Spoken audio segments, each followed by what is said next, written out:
കോഴിക്കോട് വലിയങ്ങാടി അപകടത്തിൽ മരിച്ച 3 പേരിൽ ജബ്ബാറിന്റെ സംസ്കാരം ഇന്ന് നടക്കും. കിണാശ്ശേരി കോന്തനാരി ഖബർസ്ഥാനിലാണ് കബറടക്കം. മരിച്ച അത്തോളി സ്വദേശി അഷ്റഫിന്റെ സംസ്കാരം നാളെയാണ്. അപകടത്തിൽ തലയ്ക്കും നട്ടലിനും പരിക്കേറ്റ വിനോദിന്റെ നില അതീവ ഗുരുതരമായി തുടരുകയാണ്. അതിനിടെ സംഭവത്തിൽ പോലീസ് കേസെടുത്തിരിക്കുകയാണ്. വിവരങ്ങളുമായി ദിലിഷ തിലകൻ കൂടി ചേരുന്നുണ്ട്. ദിലിഷ, നാടിനെ നടുക്കിയൊരു അപകടം. അധികൃതരുടെ അനാസ്ഥ കൊണ്ട് മാത്രം നഷ്ടപ്പെട്ടത് 3 ജീവനാണ്. അതിലൊരാളുടെ സംസ്കാര ചടങ്ങുകൾ ഇന്ന് നടക്കുമെന്ന് മനസ്സിലാക്കുന്നു. വിവരങ്ങൾ എങ്ങനെ?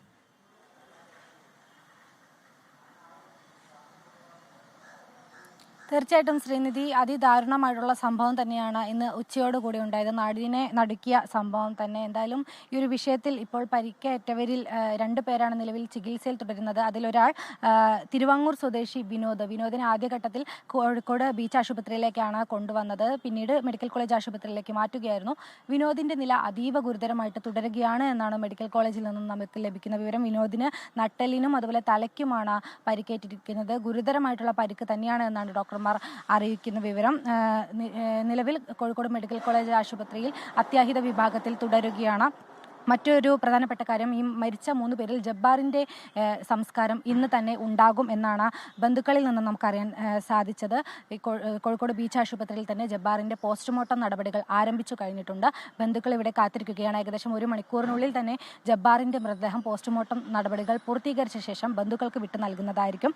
കിണാശ്ശേരിയിലെ കോന്തനാരി ഖബർസ്ഥാനിൽ ഇന്ന് രാത്രിയോടുകൂടി തന്നെ ജബ്ബാറിൻ്റെ സംസ്കാരം ഉണ്ടാകുമെന്നാണ് ബന്ധുക്കൾ അറിയിച്ചിരിക്കുന്നത്. മറ്റൊരു പ്രധാനപ്പെട്ട കാര്യം, മരിച്ച മറ്റു 2 പേർ, അതിൽ അത്തോളി സ്വദേശിയായിട്ടുള്ള അഷറഫിന്റെ സംസ്കാരം നാളെയായിരിക്കും ഉണ്ടാവുക.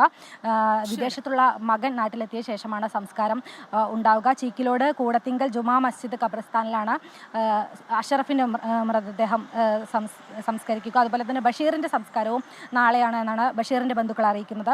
കുനിയക്കടവ് ജുമാ മസ്ജിദ് ഖബർസ്ഥാനിൽ നാളെ 10 മണിക്ക്. ബഷീറിന്റെ മകനും വിദേശത്താണ്. ഈ മകനും കൂടി നാട്ടിലെത്തിയ ശേഷം നാളെ രാവിലെയോടെയായിരിക്കും മൃതദേഹം. വലിയങ്ങാടി അപകടത്തിൽ മരിച്ച 3 പേരിൽ ജബ്ബാറിന്റെ സംസ്കാരം ഇന്ന് നടക്കും. മറ്റു 2 പേരുടെ സംസ്കാര ചടങ്ങുകൾ നാളെയാണ് നടക്കുക. ദിലിഷ തിലകനാണ് കോഴിക്കോട് നിന്ന് വിവരങ്ങൾ പങ്കുവച്ചത്.